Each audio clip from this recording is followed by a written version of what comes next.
effectivement, pour réaliser un tel projet, il fallait d'abord s'entourer d'une équipe de partenaires compétents et engagés dans des valeurs que nous partageons sur la qualité de l'habitat, sur la qualité environnementale, sur la mixité fonctionnelle et sociale. Donc, vous avez rappelé l'équipe, je rappellerai également le paysagisme, qui est très important dans la conception du projet, qui est l'agence BASE, qui est implantée sur le territoire national et notamment à Lyon, et le bureau d'études ITF, éco-concepteur, donc qui a apporté beaucoup de matière grise à la conception du projet. Donc effectivement, un des éléments forts, vous avez dit, M. le Président, c'est de s'appuyer sur l'existant. Donc s'appuyer sur le bâti existant, on considérait que toute l'énergie qui avait été mise il y a plusieurs dizaines d'années à construire ces bâtiments, il était peut-être dommage d'en dépenser autant pour les déconstruire et puis encore autant pour reconstruire l'équivalent sur place. Donc on a préféré reconvertir, transformer la plupart des bâtiments, en tout cas ceux qui le permettaient, à l'exception du grand bâtiment administratif qui barrait un peu le site et de la tour d'archives. Je dirais que tous les autres, hormis les préfectures, bien entendu, sont conservés et reconvertis. S'appuyer fortement sur le paysage, c'était un des attendus du programme, mais effectivement quelque chose qu'on a voulu développer. Rendre le site ouvert. Aujourd'hui, le site est clôturé et il y a des grands espaces derrière. Demain, la perception sera tout à fait différente. C'est-à-dire qu'on a beaucoup plus de pénétration, donc par des voiries qui deviennent publiques, et puis par des espaces piétonniers qui vont pouvoir permettre de traverser le site, de venir s'y installer, de le traverser, de le parcourir en mode doux. Le site fait la part belle au mode doux, puisque les voitures sont, entre guillemets, rejetées sur les deux voiries uniquement qui seront réalisées par le Grand Lyon. Tous les stationnements liés au logement et au bureau sont souterrains, et donc tout le site est libéré pour un usage vraiment piétonnier, vélo et naturel autant que possible. Voilà.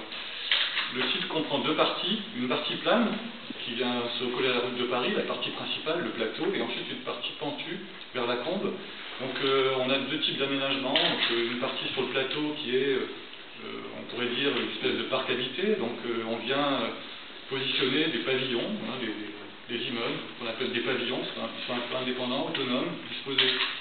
On a l'impression que c'est un peu disposé au hasard, mais évidemment c'est étudié assez précisément et ça sera encore affiné pour que tous les logements disposent d'une vue, d'un ensoleillement, de qualité d'habitat qui sont celles qu'on est en droit d'offrir. Les acquéreurs sont en droit d'attendre aujourd'hui d'un logement performant. Donc, sur cette partie plane, dans laquelle on trouve également des équipements, des bureaux, la résidence personnes âgées, des commerces, une crèche, effectivement, vous le disiez, M. le Président. Et puis ensuite, sur la partie qui descend à l'ouest, donc vers le centre du bourg, où on a plutôt de l'habitat type collinaire, donc de l'habitat individuel groupé, voilà, qui correspond là aussi à une autre façon d'occuper l'espace et d'optimiser vraiment l'occupation du site en respectant ses caractéristiques naturelles.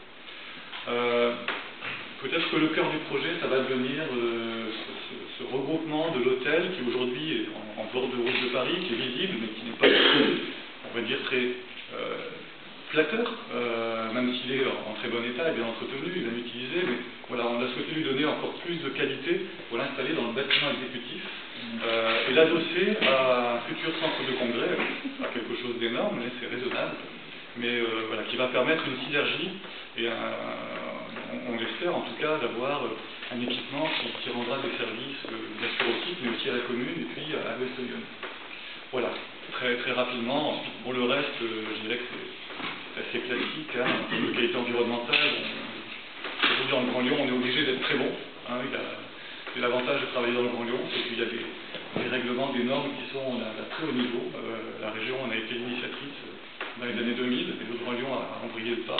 Donc voilà, les bâtiments sont évidemment de basse consommation, voire passifs, et peut-être qu'on fera mieux, peut-être qu'on fera des bâtiments à énergie positive, parce que le temps du projet, c'est le temps long. Hein, on espère toujours que ce sera le plus vite possible, nous, promoteurs, mais on est bien conscient qu'un projet comme ça prendra plusieurs années, et donc les normes pourront évoluer dans le temps, et peut-être qu'on sera encore plus performant. Voilà, donc en quelques mots, ça peut vous dire ce projet.